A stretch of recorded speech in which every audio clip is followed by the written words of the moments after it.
So, as many of you know, the Battle Network Mega Man collection is going to be out soon, and considering the fact that it's one of my favorite gaming franchises of all time, I just decided to, talk about it and inform you guys about, what the hell it actually is.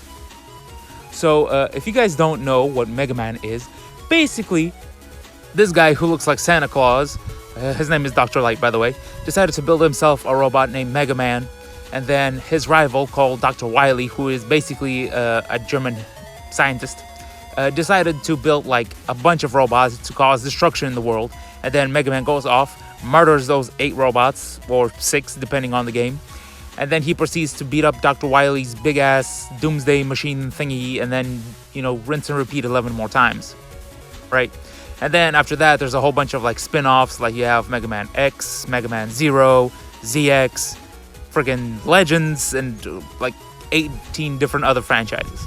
Now, Battle Network is also a spin-off of the original Mega Man. However, this one takes place in a different universe, a universe where instead of humans being obsessed with robots, humans are instead obsessed with the internet, which is very close to reality, I'm not gonna lie. So basically, the way this works is Mega Man is a computer program called a Navi, right? And Navis, they battle each other or viruses, depending on whatever. And then sometimes there are bad Navis, there are good Navis, stuff like that. And literally everything in this world is connected through the internet. Like literally everything. You go to a stop sign, it's connected to freaking internet. You go to a fridge, connected to the internet. You walk up to a TV, freaking internet. You walk up to a freaking squirrel, I don't know, it's probably electrical. You could probably plug into it as well. Who freaking knows? Everything's connected through the internet, right? And that's why people need Navis in order to combat viruses. So whenever something goes haywire, bing, bada, boom, you can fix it. Like, if you've ever seen Tron, that's basically what that is. And the way you battle viruses and other Navis is on a 9x9 grid, obviously. Now, Mega Man comes equipped with his trusty Mega Buster, except that it kinda sucks. It does pitiful damage, it's slow, and sometimes you can't even charge it. At least in the beginning, because you gotta upgrade it first. It's an RPG after all.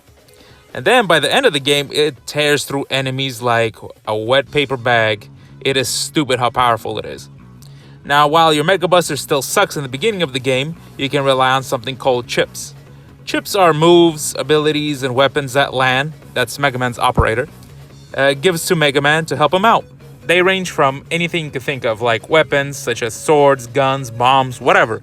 You can steal the enemy's territory, and if you manage to defeat an enemy fast enough, you can actually summon them to battle for you. Now, I'm not going to go into detail as to how the battle, system works and stuff like that, because honestly, it'll take way too freaking long. And second of all, literally when you boot up any of the games, they make you go through like a 10-minute tutorial of how it works. So literally just boot up any of them and they'll explain it way better than I possibly can. So let's talk about the first game in the franchise, the first Battle Network.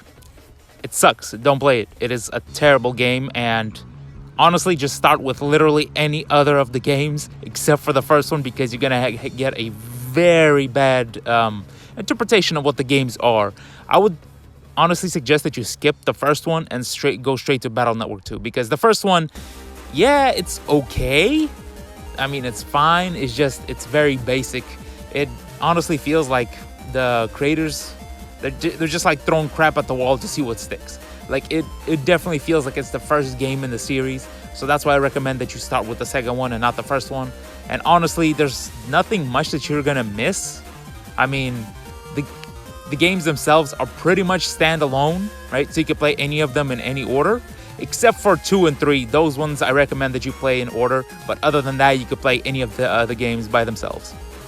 Now, the story in the first game is real simple. Honestly, it's more of a proof of concept than it is a complete game. Basically, Dr. Wily creates the ultimate virus called the Life Virus to take over the net, kill some people, that sort of thing. And then Mega Man comes in, kills it, bing bada boom, moving on to the second game. Now, from here on out, each game tries to innovate on what came before to some degree. In Battle Network 2, for example, this game introduces a thing called Style Change, and it consists of 2 parts. The first part is elemental. For example, fire, water, elec, and wood, each transforming your Mega Buster charge shot into an elemental attack. The secondary effect depends on your playstyle. For example, if you use your Mega Buster a lot, you'll get Gut Style, which gives you a more powerful Mega Buster. If you rely on chips, you'll get Custom Style, which allows more chips in your folder, and so on and so forth. In this game, let me tell you, if you want to have a easy ass time, basically all you have to do is get any variation, like guts, custom, whatever, it doesn't matter, right? But make sure that you get the wood element, because it is the most overpowered ability in the entire freaking game. Like, everybody loses to this damn thing. Like, it's not even funny. It's not even funny how overpowered wood element is. But yeah, my favorite, personally, it is wood guts, because 1, you get a machine gun, 2, you can't be like hit back, and 3, you get the wood elemental, which murders literally everything else in the game. As for the story of Battle Network 2, basically, the net is filled with bugs, which all combine into a big-ass wolf that threatens to destroy the world, and it was all orchestrated by an evil organization run by this eccentric weirdo. But, at least the main villain isn't Dr. Wily. I know a lot of people consider Battle Network 2 to be their favorite. I, however, do not, because, let's be honest, there's a lot of filler in these games, and this one suffers a lot from it in the form of Freeze Man. If you know, you know. Moving on to Battle Network 3, this is my favorite game in the franchise, mostly because of how strangely mature the storyline is. Like, a surprising amount of people either die or get maimed in this game. And there's even a subplot about a kid getting cancer. And spoilers, I guess, but even Megaman dies in this game. So yeah, it's pretty hardcore. And not to mention, the whole time, it's just basically a whole shonen tournament arc is going on in the background as well. As far as gameplay is concerned, it's pretty similar to Battle Network 2, but with a lot more customization options, but with better chips, navis, enemies. Basically everything was improved on from Battle Network 2. Now before I forget, Battle Network 3 does this whole Pokemon thing, where it breaks off into 2 different versions with exclusive content, and that's basically the formula going forward. Onward from Battle Network 3 all the way up to 6, that's the way it works, you get 2 versions.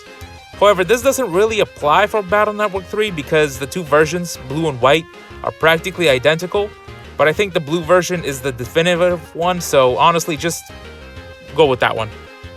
Now, it's time to talk about Battle Network 4. Whoo, boy. Okay, so this game is infamous, I think, in the Battle Network community because it's not all too great, because it's nothing but filler, if that makes any sense. The structure of this game is so freaking funny to me. Basically, like 80% of the game is just a tournament arc. Like, if you don't believe me, basically it goes like this. Megaman starts off doing something, right? But then he gets roped into a tournament, right? He beats that tournament, but then he gets invited to a second tournament. Then there's a big-ass asteroid coming to destroy the Earth. So in order to find a person to destroy the meteor, they have to host another tournament. Do you understand how stupid that is? But basically, that's why people hate this game. It's a whole bunch of filler and nothing else, and the main plot is kind of dumb. Except for the ending gets like weirdly existential and dark, and someone commits suicide. Spoilers. But I mean, other than that, it's kind of pointless. Also, it's probably the shortest of the game, and also the longest game in the series. I know that doesn't make any sense, but the structure of this game is basically you go through the tournaments, right? And then you could possibly go through the whole game in like 12 hours. But you have to beat this game a minimum of 3 times. And I'm going to explain why. So, this game introduces something called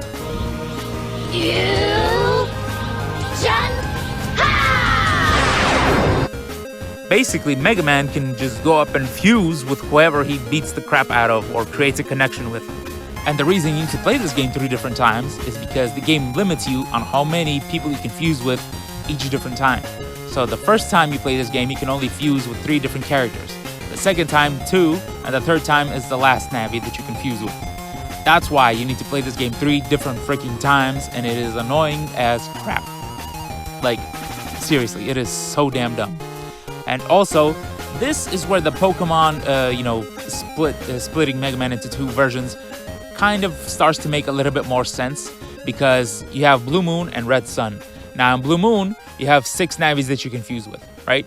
But in Red Sun, you have a separate set of navies that you can fuse with. Like, they are different, right?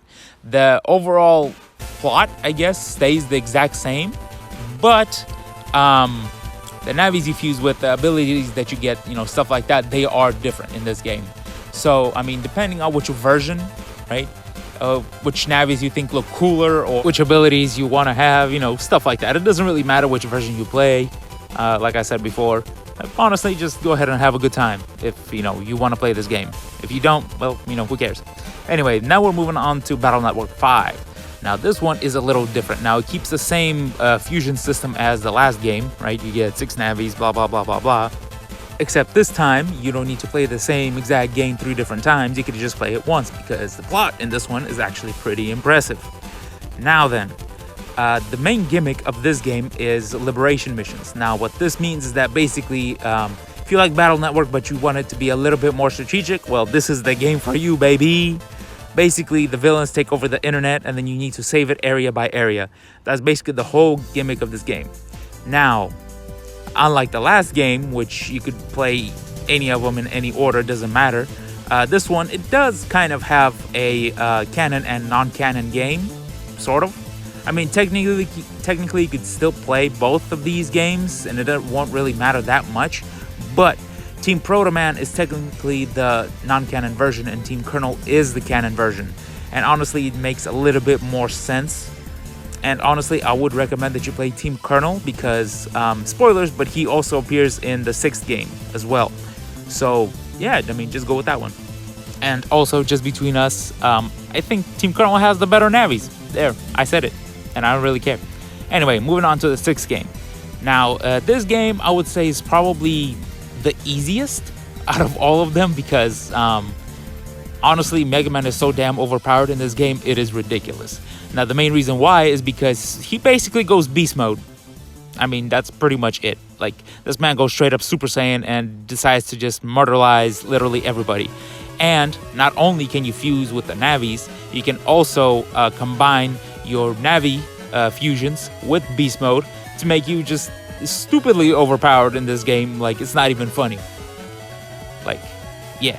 And you could honestly play either of these games because they have the exact same plot, but like I said, different abilities, different navies, different everything, right? And honestly, the other gimmick of this game, which I think is pretty cool, is that you could actually take other people's navies and just go running around on the internet however and whenever you guys want. And honestly, it's pretty cool. I'm not gonna lie. And sometimes you even have to like pick a navi because Mega Man is in trouble or whatever, and you gotta go rescue his ass. But yeah, basically those are all 6 games, right? Hopefully I explained in a concise manner about what each of these games brings to the table. Hopefully. And honestly, I'm actually thinking about doing like a retrospective or doing a couple of videos on each one of these games. Like go more into the plot, into the gameplay, into all of these things after the Legacy Collection is released. Because honestly, it sounds like a fun time. I'm not gonna lie. But yeah, if you guys want to see that, please give me, like, share, follow, all that nonsense. But yeah, that's basically the entire plot. And honestly, at the end, Lan grows up, he becomes a scientist, and then that sort of kind of leads into the next series of spin-off games, the Star Force games. But that's a discussion for another time. But for now, hopefully this video has been kind of educational for you. Trust me, these games are amazing, right? Well, they're not amazing, but they're amazing to me, okay? Because I have a personal love of them, because this is what I used to play as a kid. I love these games, I'm not gonna lie. And honestly, if they ever come out with a Battle Network 7, I'll be over the moon. I'm not gonna lie. Anyway, hope you guys enjoyed the video. Like, share, and subscribe. Thank you very much. Goodbye.